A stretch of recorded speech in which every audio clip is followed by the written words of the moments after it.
Hello and welcome to scrapbookingstation.com. In this video we're talking about a layout technique that's a variation of the spotlight, so you can focus and highlight very specific portions of your photographs. So I'm going to put the camera over my shoulder. We're going to take a look at what I'm talking about. Okay, when you're a parent, you've probably got a lot of photos like these for your child's activities. In this case, this is a soccer tournament.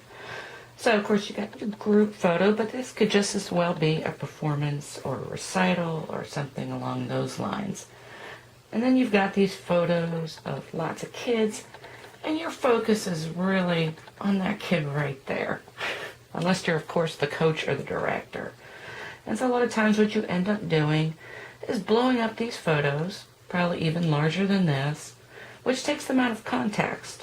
And so in this technique, we can do both.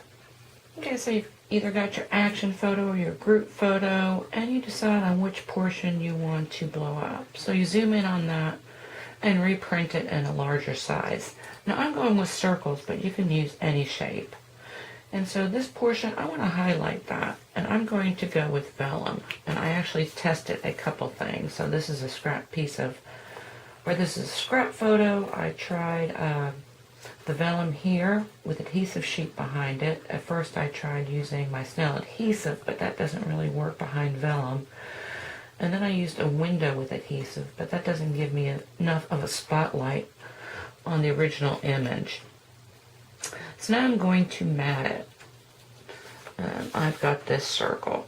Now I've already cut out my mat, but the way I do that is have a rectangle wider than my photo, because I'm going to put like a 1/4 inch mat around all this. So my diameter is about 1/2 inch wider than the original photo. And then I just do a rectangle. So like I said, I've already cut this out. And then from the half marks on the circle, you just want to zoom in to the circle that you're going to have over your original photograph. And again, this is vellum, and I've already backed it with my adhesive sheet. So I would not attach this at this point. Measure here, attach that. Of course, if you want to put in a strip and some journaling, which I've done, you'll do that as well. Now when you come back to your photo page, decide where you want that original photo and which way you want your zoom in.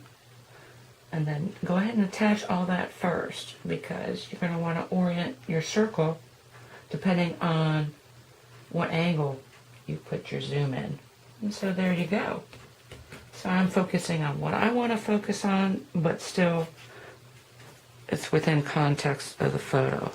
And you can see where I used another one on this strategy halftime coaching thing going on. Okay, lastly I wanted to talk about the fact that I've been doing a lot of Stampin' Up! Quickies, which pretty much focuses on cards, but just about all the card techniques you can use in your scrapbook pages. And this is the Stampin' Up! Quickie technique for a color reveal. And you can do that in your scrapbooks as well. You just need to be aware of where your page fits into the sleeve, if you're using sleeves.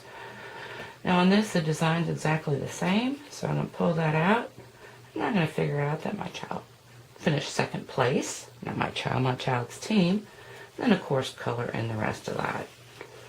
And like I say, you just need to be aware of where your scrapbook page fits into the sleeve. Okay, on a 12 by 12, that's almost always going to be at the top, or if you bottom load, the bottom.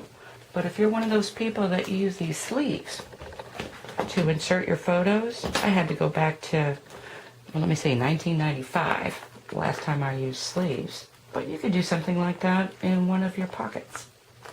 Anyway, really handy to know. I hope you took something with you can use in your own scrapbooking, and I'm going to leave you with the finished photos of this layout.